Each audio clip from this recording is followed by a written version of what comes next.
የህዝቡን ሞራል ከፍ የሚያደርግ የህዝቡን ስነ ልቦና ከፍ ከፍ የሚያደርግ አይዟችሁ የሚል በርቱ የሚል ሰው ያስፈልግ ነበረ። ሙሴን አይዞህ ያለው ህዝቡን አይዟችሁ ያለው ካሌብ ነበረ። ካሌብና ኢያሱ ናቸው መልካሙን ወሬ ይዘው የመጡ።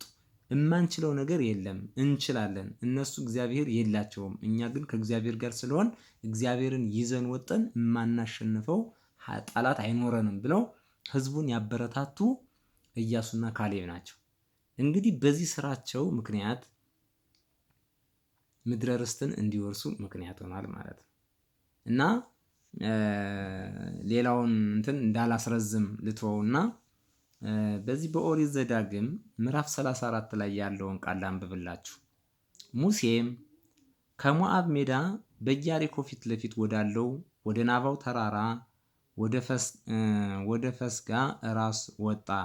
እግዚአብሔርም እስከ ዳን ድረስ ያለውን የገለአድን ምድር፣ የንፍታሌምንም ምድር ሁሉ፣ የኤፍሬምንና የምናሴንም ምድር እስከ ምዕራብም ባህር ድረስ ያለውን የይሁዳን ምድር ሁሉ፣ ደቡቡንም እስከ ዞአር ድረስ ያለውንም የዘንባባ ዛፎች ያሉባትን ከተማ፣ የኢያሪኮን ሸለቆ ሜዳ አሳየው።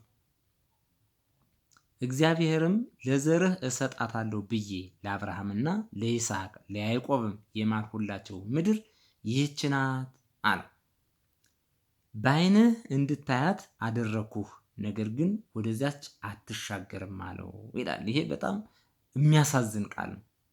40 ዓመት ሙሉ በበረሃ ህዝቡን ይዞ ሲንከራተት የኖረ ሙሴ ማለት ነው ወደ ምድሪቱ አትገባም ተባለ።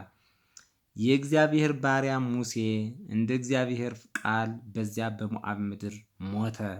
በቤተ ፌጎርም ፊት ለፊት በሞዓብ ምድር በሸለቆ ውስጥ ተቀበረ። እስከ ዛሬም ድረስ መቃብሩን ማንም አላወቀም። ሙሴም በሞተ ጊዜ ዕድሜው 120 ዓመት ነበረ። ዓይኑ አልፈዘዘም፣ ጉልበቱም አልደነገዘም። የእስራኤልም ልጆች በሞዓብ ሜዳ 30 ቀን ለሙሴ አለቀሱለት። ለሙሴም ያለቀሱለት የልቅሶ ወራት ተፈጸመ። ሙሴም እጆቹን ስለጫነበት የነዌ ልጅ ኢያሱ የጥበብን መንፈስ ተሞላ። የእስራኤልም ልጆች ታዘዙለት። እግዚአብሔርም ሙሴን እንዳዘዘው አደረጉ። እግዚአብሔርም ፊት ለፊት እንዳወቀው እንደ ሙሴ ያለ ነቢይ ከዚያ ወዲህ በእስራኤል ዘንድ አልተነሳም። በግብፅ ምድር በፈርዖንና በባሪያዎቹ ሁሉ ላይ በምድሪቱም ሁሉ ላይ ምልክትንና ድንቅን ያደርግ ዘንድ እግዚአብሔር እንደላከው ያለ በእስራኤል ሁሉ ፊት በጸናች እጅ ሁሉና በታላቅ ማስደንገጥ ሁሉ እንዳደረገው እንደ ሙሴ ያለ አልተነሳም ይላል።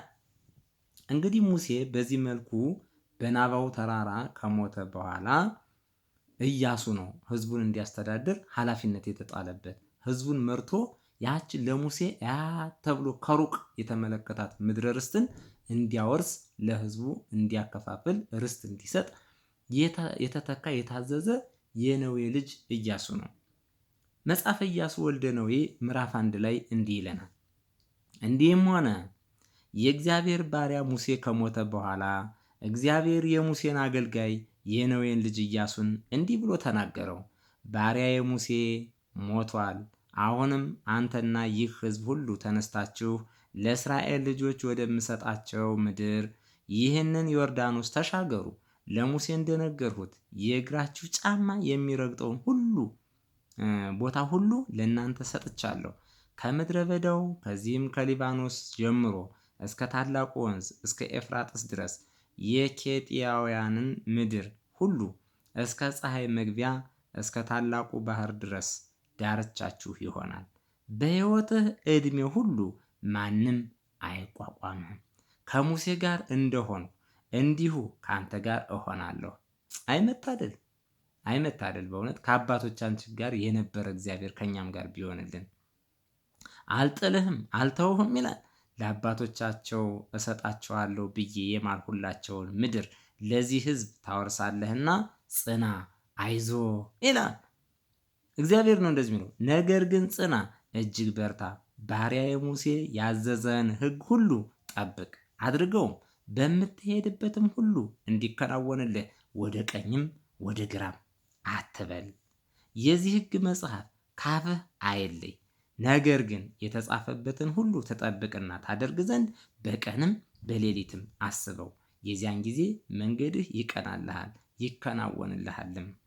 በምትሄድበት ሁሉ አምላክህ እግዚአብሔር ካንተ ጋር ነውና ጽና፣ አይዞህ፣ አትፍራ፣ አትደንግጥ ብዬ አላዘዝሁህምን?